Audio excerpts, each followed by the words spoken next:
Shalom, kembali lagi kita merenungkan kebenaran firman Tuhan pada hari ini yang terambil di dalam 2 Yohanes pasal 1 ayat 4. Beginilah firman Tuhan.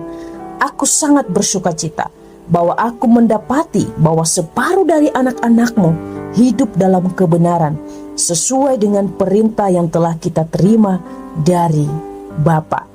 Judul renungan hari ini, aku sangat bersuka cita. Saudaraku, saya percaya jikalau ada di antara keluarga kita yang biasanya baik terhadap kita, yang biasanya nurut kepada kita, atau yang biasanya mengasihi kita, seringkali kita akan bersuka cita. Namun bagaimana ketika salah satu dari anggota keluarga kita justru mengkhianati kita? Apakah kita akan berkata, aku sangat bersuka cita? Tentu saja yang kita rasakan adalah kesedihan. Yang kita rasakan mungkin kita berkata, dia orang jahat. Dia tidak peduli dengan perasaanku. Namun pada kesempatan ini kita belajar yang diajarkan dalam Alkitab. Di mana dalam bagian yang kita baca hari ini, Yohanes bersuka cita. Mengapa dia bersuka cita? Jikalau kita melihat di sini, dia berkata bahwa aku mendapati bahwa separuh dari anak-anakmu hidup dalam kebenaran. Saudaraku yang terkasih di dalam Tuhan kita Yesus Kristus, kita melihat Yohanes bersuka cita karena ia mendapati separuh dari jemaat masih hidup di dalam kebenaran. Kebenaran yang dimaksud di sini adalah kehidupan yang saleh dan saling mengasihi satu dengan yang lain.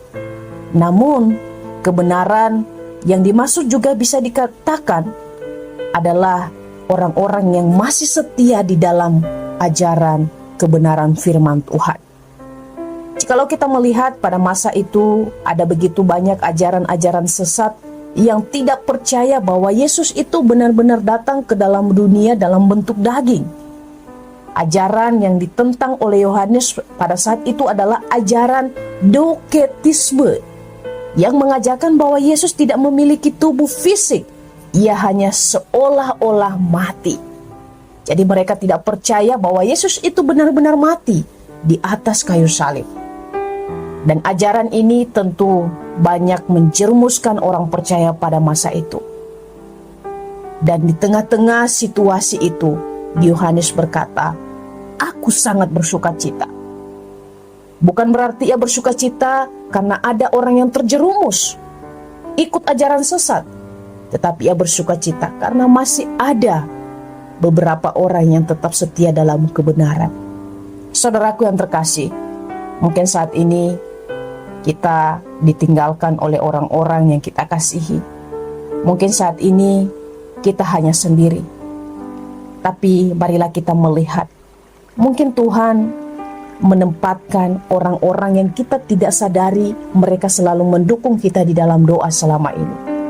Kita jangan fokus dengan orang-orang yang meninggalkan kita, tapi marilah kita fokus untuk melihat bahwa masih ada saudara-saudara seiman kita yang lain yang bisa menguatkan dan mendukung kita.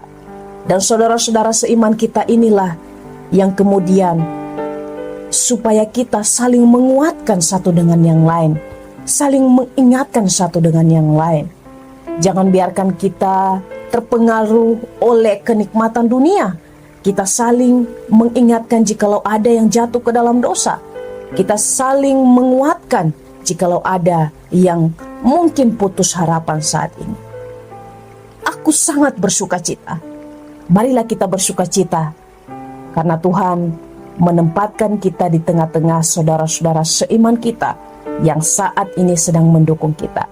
Sekali lagi, jangan lihat orang-orang yang pergi meninggalkanmu, tapi lihatlah bahwa Kristus tidak pernah meninggalkanmu. Kristus selalu ada bersamamu, sama seperti jemaat yang dihadapi oleh Yohanes saat itu. Ia bersuka cita karena masih ada beberapa orang yang setia dalam kebenaran firman Tuhan. Marilah kita tetap setia di dalam Injil Kristus, di dalam firman Tuhan, sekalipun mungkin kadangkala kita tersakiti, mungkin kadang-kadang kita terluka, bahkan mungkin terkadang kita tidak dianggap. Marilah kita tetap memberitakan Injil Kristus melalui kehidupan kita sehari-hari. Tuhan Yesus memberkati kita. Amin.